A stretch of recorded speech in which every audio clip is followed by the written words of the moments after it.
Guys, ayan guys, magluluto ako ng mais na ginatan. Ayan. Gagayatin ko yan guys. Tapos, ito yung kakang gata, pangalawang gata. Tapos, malagkit, kalahati lang yung gagamitin ko dyan sa malagkit. 1 kilo yan, pero kalahati lang yung gagamitin ko. Tapos, ito yung mais. Ayan, mais. Gagayatin din natin. Oh, ayan. Hanggang dyan na lang guys. Mamaya pakita ko sa inyo matapos na magayat. Lulutuin po natin yan. Mais saka malagkit. Yan, gata. Kakang gata. Ito na po. Tapos na ang aking mais. Ginayat ko na yan. Lutuin na natin asukal. Kakang gata. Saka pangalawang gata. Saka malagkit. Ayan. Ayan guys, magluluto na tayo ng ginatang mais. Ayan po ang aking recipe. Wala lang ang pandan kasi wala kami mahanap na pandan. Ayan na po, lagay natin ang kakang gata.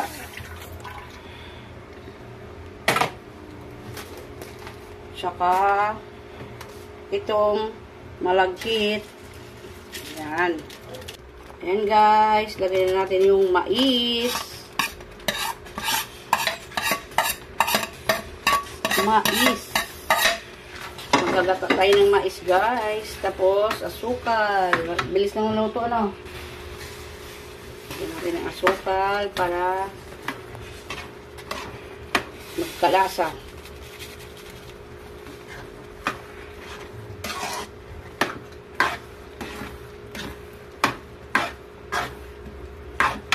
Lagay na natin yung kakang gata, guys. Yung kakang gata.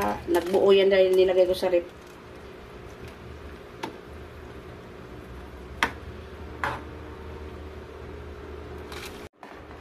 Pakuluan muna natin yan, guys. Maluluto na yan. Ganyan lang magluto ng ginatang mais. Yan. Yummy yan, oh. Diba? Pakuluan natin, guys.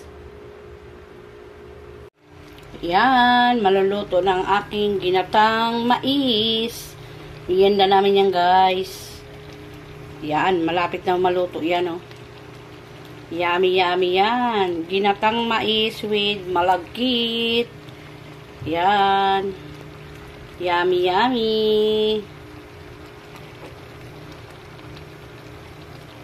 Ayan sa gayo.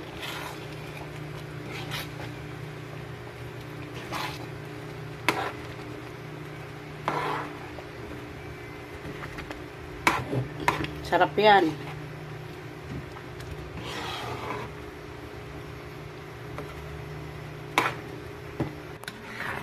Yan, malapit na maluto yan guys. Ang aming merienda.